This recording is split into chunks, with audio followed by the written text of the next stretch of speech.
Cara A, memiliki hidup yang berkelimpahan. Apa arti abundance, atau keberlimpahan? Apa sih makna hidup yang berkelimpahan? Apa kamu merindukan sesuatu di dalam hidupmu? Benarkah kita bisa menciptakan keberlimpahan dalam hidup kita? Apa saja cara untuk hidup berkelimpahan? Sebenarnya apa sih abundance itu? Makna abundance, bagi tiap-tiap orang, bisa saja berbeda-beda. Ada yang merindukan kesehatan yang baik, finansial yang lebih stabil, kebahagiaan, waktu, teman-teman, bahkan pasangan hidup. Secara definisi, abundance berarti memiliki sesuatu dengan jumlah yang cukup. Kadang untuk mencapai hidup yang berkelimpahan, kita merasa sulit. Di sini kami punya beberapa tips untuk menciptakan abundance di dalam hidup. Mulailah mengembangkan diri. Mengembangkan diri tidak melulu tentang ilmu pengetahuan di sekolah, tapi juga soft skills. Ikutlah online training jika memang tidak memungkinkan untuk keluar rumah. Baca buku, nonton video bermanfaat di YouTube, dengarkan podcast, atau apapun bisa dilakukan untuk mengembangkan diri. Bersyukurlah atas semua yang kita miliki dan alami. Saat pertama membuka mata di pagi hari, bersyukurlah atas nafas dan tubuh yang masih ada. Bersyukur atas kesehatan, atas makanan. Bersyukur atas apa saja, dan dari hal sekecil apapun.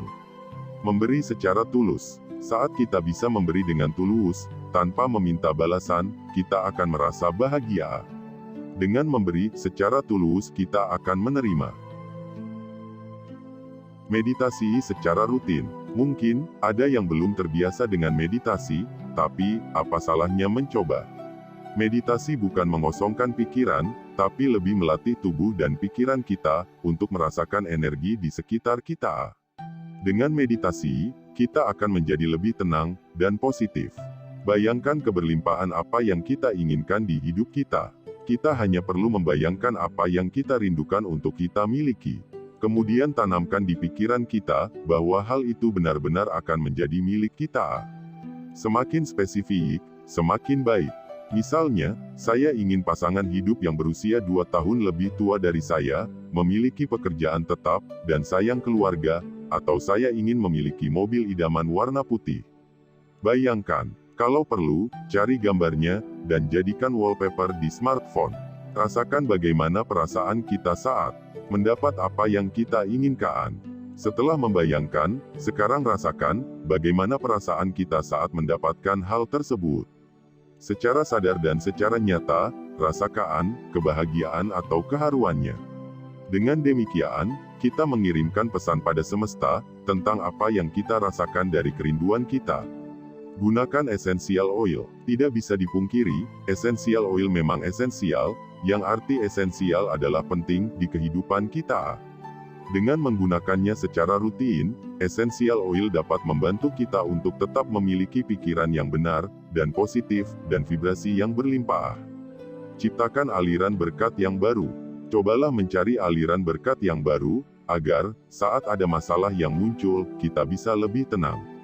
Dan tentu saja, untuk berbagi dengan orang lain yang membutuhkan. Percayalah, bahwa keberlimpahan alam semesta disediakan semesta untuk diri kita.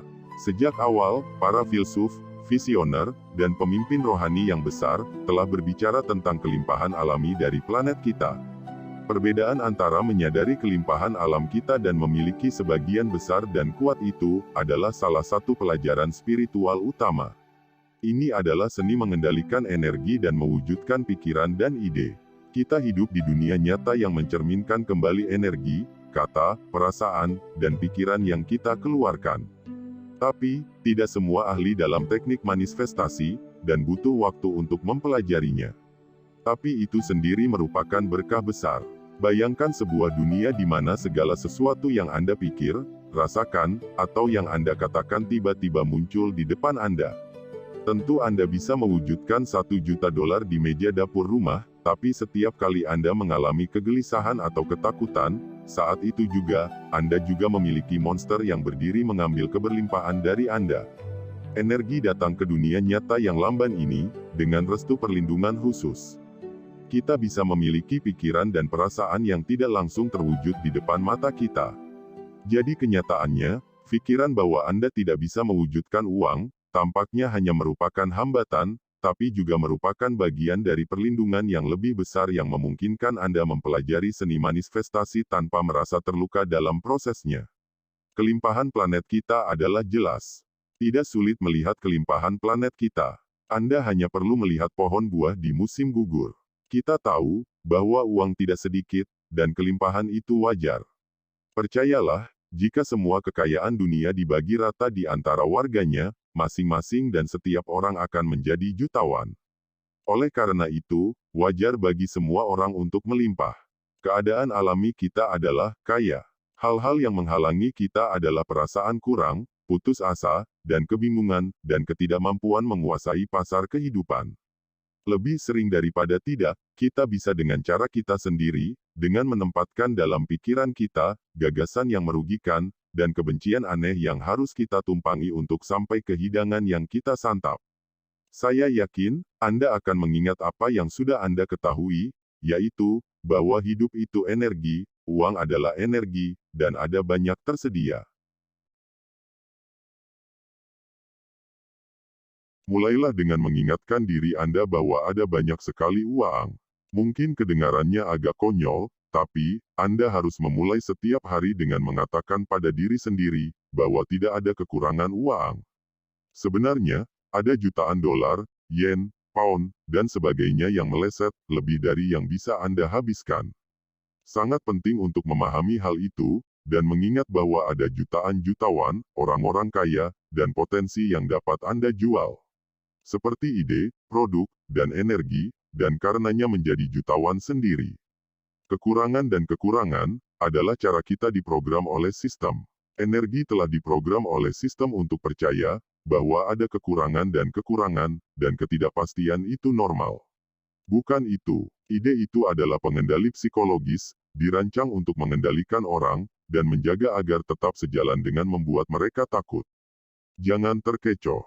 Kebanyakan orang, yang menderita, hanya karena pola pikir yang terbatas, tidak memiliki pemahaman tentang, berapa banyak uang yang tersedia bagi siapapun yang memiliki kemauan untuk meningkatkan dan mengumpulkannya.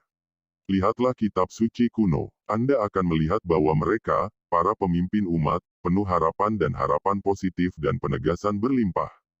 Namun, karena kita diajari ketakutan akan kekuasaan, secara alami diasumsikan bahwa entah bagaimana uang itu jahat, orang kaya itu tidak jujur dan bengkok, dan mereka memberi makan orang-orang kecil. Sementara kekuatan ekonomi planet kita tentu saja ditumpuk demi institusi besar dan pemerintah, tidak ada yang akan menghentikan kita masing-masing untuk mengumpulkan bagian kita yang adil.